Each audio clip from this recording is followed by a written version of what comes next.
specifically, I want to get your thoughts on where you stand when you look at a coach like Mike Gundy in Oklahoma State.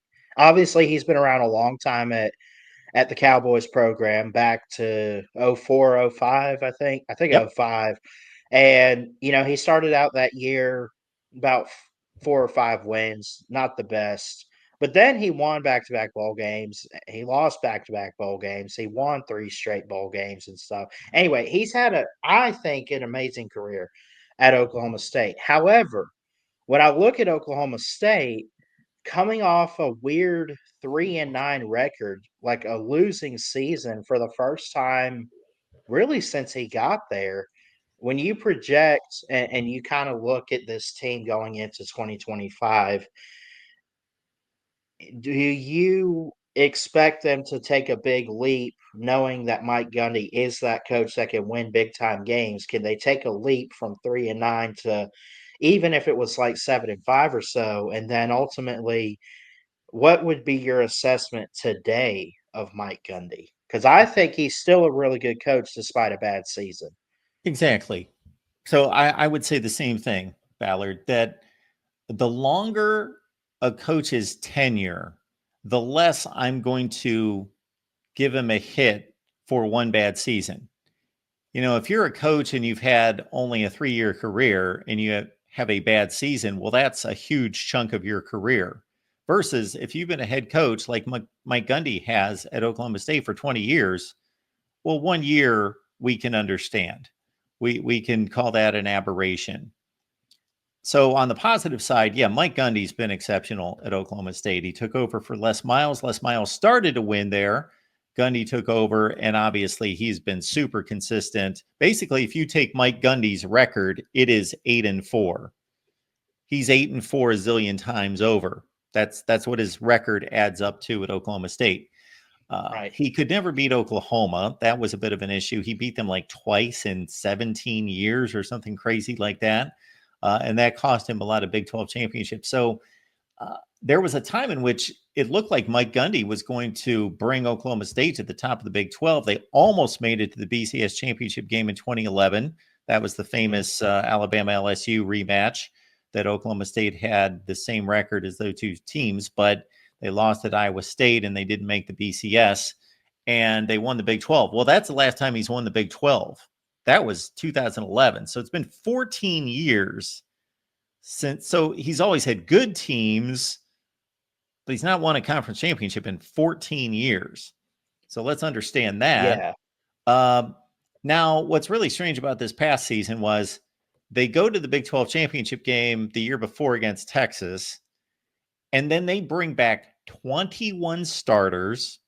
They bring back Ollie Gordon, who's the rushing champion. They bring back their starting quarterback, Alan Bowman. They bring back a slew of excellent wide receivers. They bring the whole team back. They were like poised to make a great run in the big. They just Yeah. collapsed.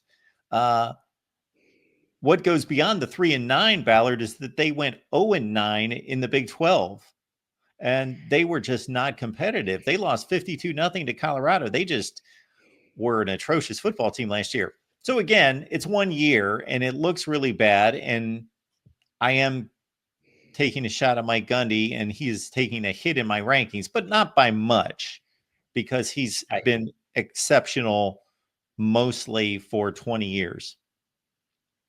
I think he has, outside of this last season, and I think you pretty much just said this, but I'll say it. I think in the Big 12, I think he's been more like one of the stronger and most consistent, more consistent type of coaches, you know, in recent years and really his whole tenure.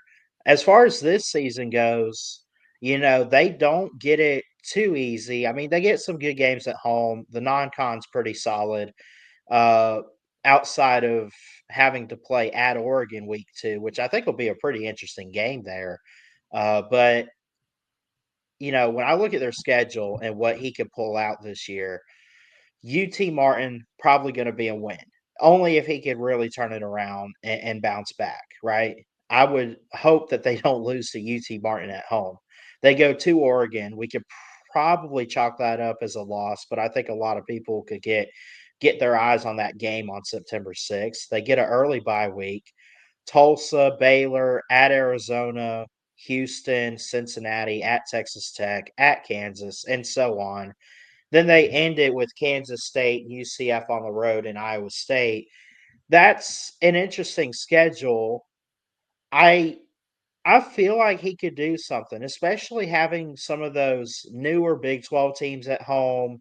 You do have to play at Arizona and stuff, but Arizona, has kind of, had some good years, had some bad years, here or there recently. They're coming off 4-8 last year. So I think Mike Gundy is really in a good position to bounce back. He could take that 3-9 and maybe flip it to 8-4, 9-3.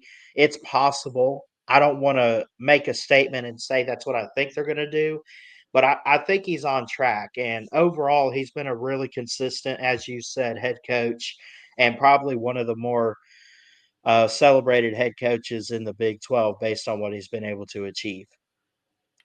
So I've had a few Oklahoma State fans come at me and argue with me because I've called Mike Gundy an 8-4 coach, Right. but that's what the statistics say. 169 and 88. If you do the math, that's almost Hmm. exactly 8-4. It's actually less than 8-4.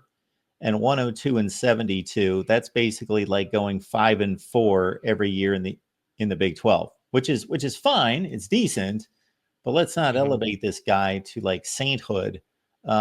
Let's see, 3 times 4, 5, 6, 7, 8, 9, 10, 11 top 25 finishes in 20 seasons, 11 out of 20 in the top 25, and he's finished in the top 10 twice. He's had Yeah. a nice career. He's had an excellent career at Oklahoma State. And again, we have to put it into context of where the program has been in the past, which has not been very good. So it's not like he's doing this at USC. Right. It's Oklahoma State. I mean, you can correct me if I'm wrong because I was really young before Mike Gundy came to town. Heck, I probably wasn't even born. But were they really anything before Mike Gundy got there? I mean, they were pretty much just another dot on the map, right?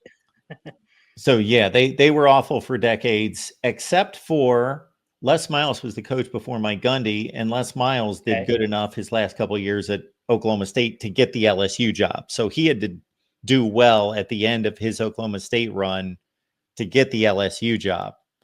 Hmm. So Les Miles, if you look up at like his last 2 years at Oklahoma State, were really strong.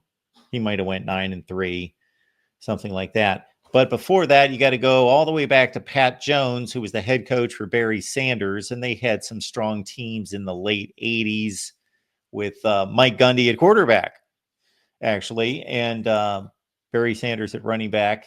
But yeah, a couple seasons. Yeah, Oklahoma State Yeah. non-existent from the time I started watching college football up until Mike Gundy, except for 4 or 5 years. Yep.